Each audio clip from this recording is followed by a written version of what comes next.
இன்றைக்கி என்ன பார்க்க போகிறோன்னா 17 கீழ்கணக்கு நூல் பார்க்க போகிறோம். அதுக்கு முன்னாடி இந்த சேனலை சப்ஸ்கிரைப் பண்ணாதவங்க சப்ஸ்கிரைப் பண்ணுங்கள், உங்கள் ஃப்ரெண்ட்ஸுக்கு ஷேர் பண்ணுங்கள்.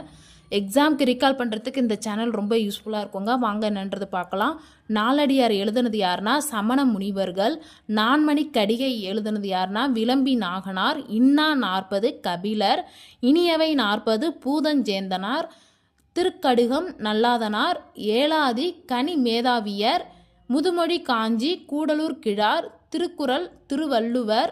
ஆசார கோவை பெருவாயின் முள்ளியார். பழமொழி 400 முன்றுரை அடையனார். இப்போ பார்த்தீங்கன்னா இது ஞாபகம் வச்சுக்கிறதுக்கு எப்படின்னா 4 அடியும் சமமாக இருக்கணும்.